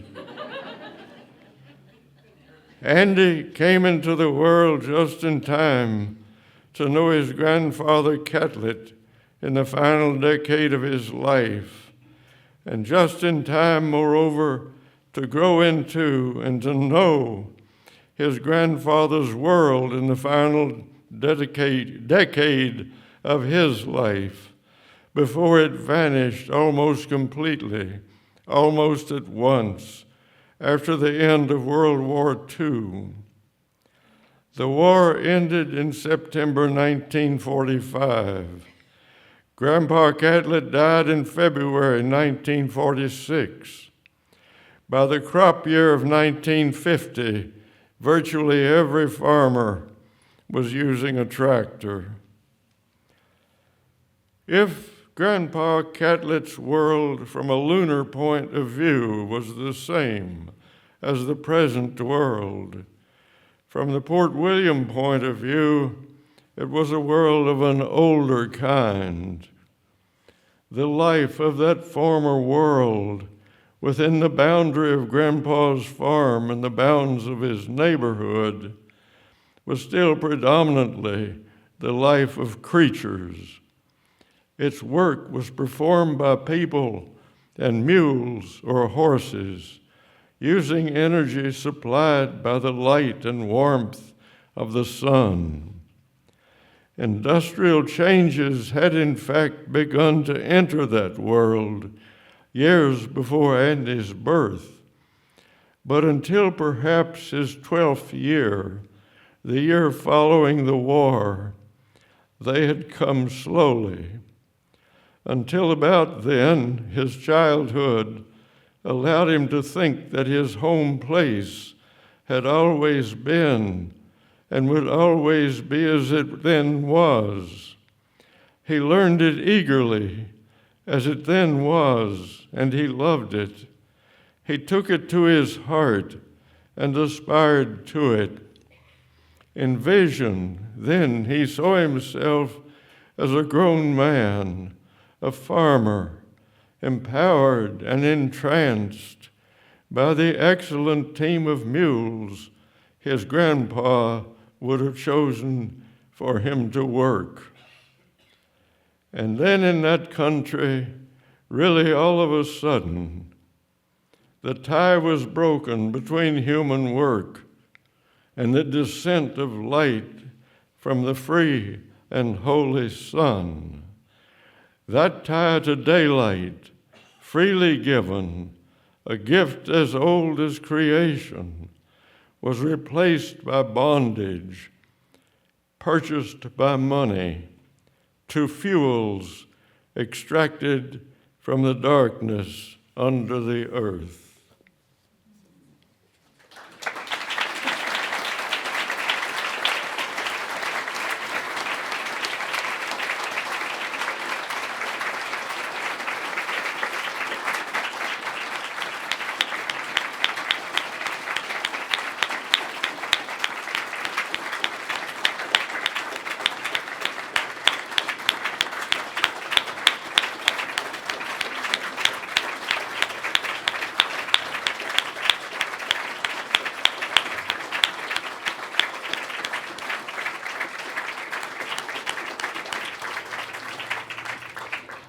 I think on behalf of everyone in this room, I can say thank you, Wendell, for those wonderful words.